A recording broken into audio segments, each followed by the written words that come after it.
اهلا وسهلا فيكم متابعينا بحلقه جديده من برنامج يلا. اليوم ببرنامجنا حنركز على ايفنت اسمه هوت اند هولي فاشن ايفنت، واللي حيكون التركيز فيه حول الفاشن والازياء اللي هي تركز على الاحتشام والمحافظه في اللباس، ولكن بنفس الوقت هي تحتفل بجماليه الازياء بالالوان بالقمائش المنوعه والملونه. خليكم معنا بهذا الايفنت اللي كثير حلو. جاهزين؟ يلا.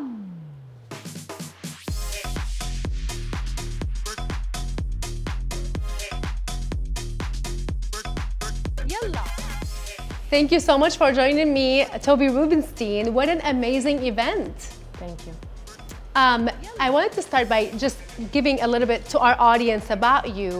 You are a fashion icon. You work with major American companies and brands. You're also an Orthodox woman, a mother, an ordained rabbi, and you really talk a lot about modest fashion and, you know, basically fashion's fusion with spirituality. So I wanted to start by asking you about this. In the Hot and Holy event, what was the main message that you believe was being sent to the audience today, and of course our audience who are going to be watching this show? I think that the main message is the fact that it's called Haute, which is from haute couture, and holy, which is obviously, you know, a spiritual thing. It was meant to show you that you don't have to compromise one for the other, that you can have the ultimate fusion. And the runway show was the epitome of what we had discussed over our discussions, on our panel discussions. And what I want to say, I know it's a cliche, but what happened here is that we talk the talk and walk the walk. Usually you go to a runway show and you just see the visual, or you go to a panel and you just listen.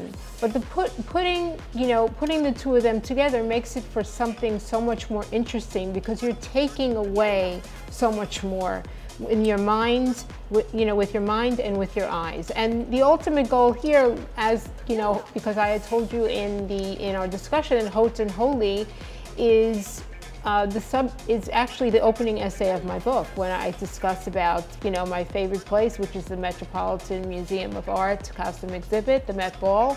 And I had a Haute and Holy moment over Heavenly Bodies, which is the most important show to date there. So I really, you know, the fusion of both of these things that's my happy place. أهلا وسهلا فيكي معنا منى حميدي. أهلا وسهلا، يسلموا إيديكم, and thank you for having me here. It's been honestly such a pleasure. And you know, we're gonna switch to English because you're more comfortable in English, but you are from Middle Eastern descent, Syrian and Libyan, and you've also lived in I grew up in Dubai, and so I've been able to see both backgrounds, and thankfully, alhamdulillah, my parents have been able to keep some of that culture. Even though I've never lived in Syria or Libya, I've been able to still keep true to, even though my accent's very Syrian and not Libyan. Okay.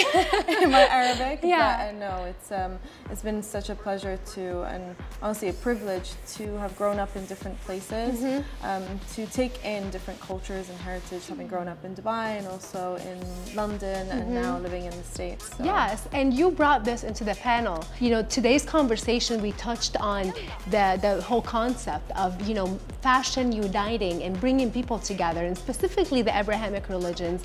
I wanted to ask you about, you know, your sense of how fashion can become even more of a common denominator, of a force that will bring people together and show the commonalities that people have, specifically in the Middle East. Yeah, 100%. And I feel like everybody can appreciate beautiful clothing, and so when one person sees something that's beautiful in another, you're automatically going to relate to each other.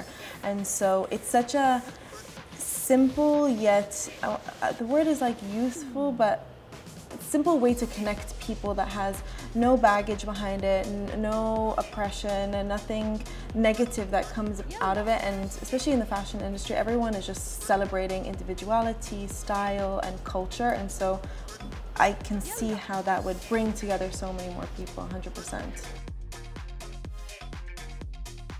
today was an example of having an ordained rabbi, a Muslim, you know, a Christian woman who's a professor. It's just, you know, everybody's talking about the same things that they're passionate about, they care about, and, you know, they have in common, which is modest fashion. You know, to get to a little bit deeper subject, or a more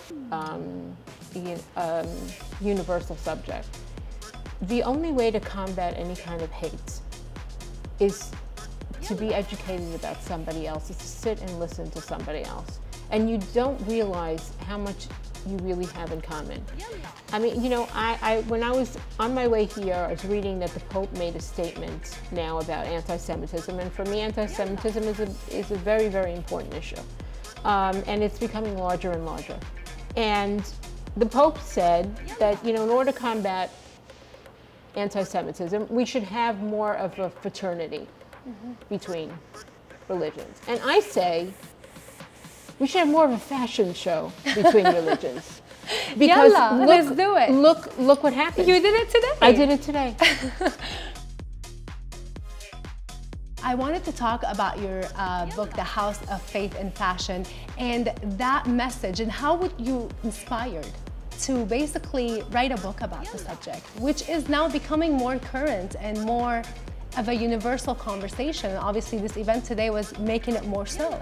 I needed to channel both of my loves, which is the religious parts, and keep learning more and more about God and Scripture, and then, of course, my love of fashion. I've been in the fashion industry for 45 years. The funny story is that I built this, and I live in this world that I created, and I realize that it's not a usual thing. I know, and like I said before in the panel, which I keep referring back to, is I'm very comfortable crashing glass ceilings that are put in front of me. I've done it many times before. So the book is the outcome of who I am. It's where I live. The House of Faith and Fashion is where I reside.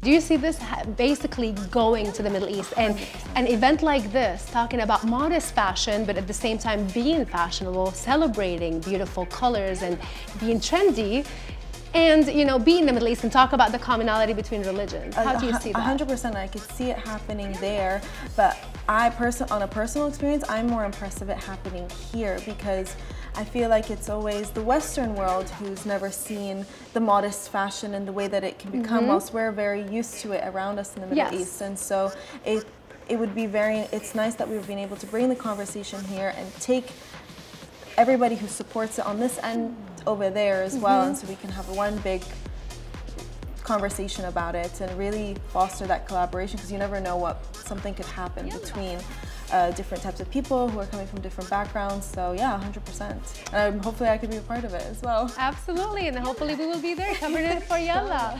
So let's خلينا نقول مع الكاميرا أنا وياكي يلا. Okay, 1 2 3 يلا. 1 2 3 يلا with the book. Yeah. Okay. 1 2 3 يلا.